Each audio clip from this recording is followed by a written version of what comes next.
problema dell'inquinamento da FAS è molto pesante, riguarda la salute, riguarda l'economia, soprattutto nel settore agricolo, ma i dati vanno condivisi proprio per questo motivo.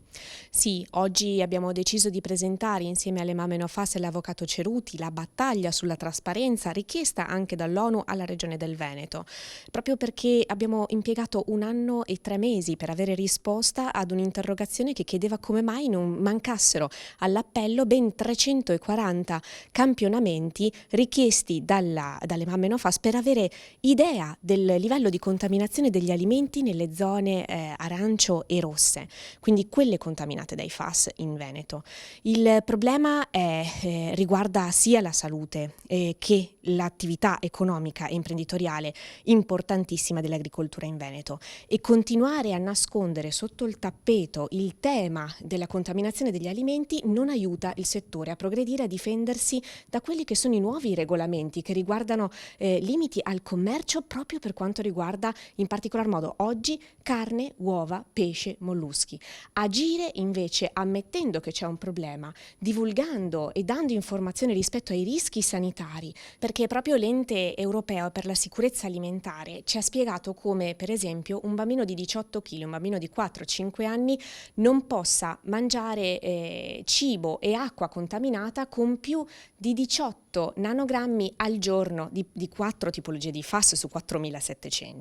Cosa significa questo? Che già assimilando e mangiando 70 grammi di pomodori con una contaminazione pari a 0,2 nanogrammi al grammo di pomodoro, è evidente che assume 14 nanogrammi di perfluoralchilici e di conseguenza quasi raggiunge il suo limite giornaliero. Se questo lo si affianca alla contaminazione dell'acqua, che comunque anche se bassa è pur sempre presente, e se questo lo si aggiunge a una contaminazione storica a partire dall'età neonatale e dall'età fetale, è evidente che il rischio sanitario è altissimo. Questo significa che se non si agisce sugli alimenti e se non si agisce in maniera coordinata, allora il rischio sanitario andrà a pesare sulle casse della Regione del Veneto e anche sulla sicurezza economica delle imprese che producono in territorio contaminato. Però i FAS creano molti problemi anche al nostro sistema economico, soprattutto nel settore dell'agricoltura.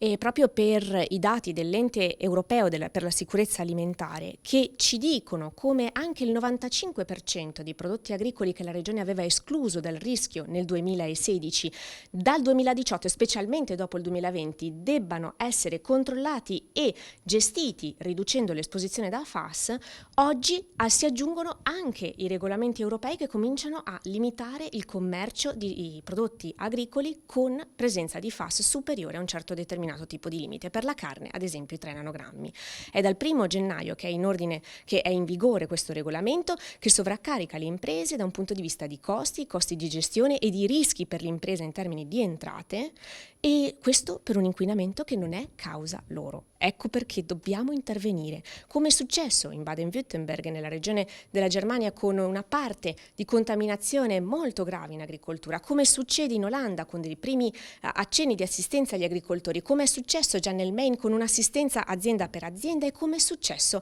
anche in Australia. Dobbiamo intervenire con una misura che faccia assistenza alle tutte le aziende nelle zone contaminate, arancio o rosso che siano, e intervenire per consigliare metodi colturali, metodi di irrigazione, di concimazione e anche la scelta di varietà che assimilano meno perfluoralchilici. Questo non lo dobbiamo fare soltanto per la salute, ma anche per la garanzia, se non interessa la prevenzione sanitaria, del settore economico così centrale per il Veneto. Lo dico questo non da politica, ma da agricoltrice, perché dobbiamo pensare a un ambiente che sia sano e capace di farci produrre cibo sano.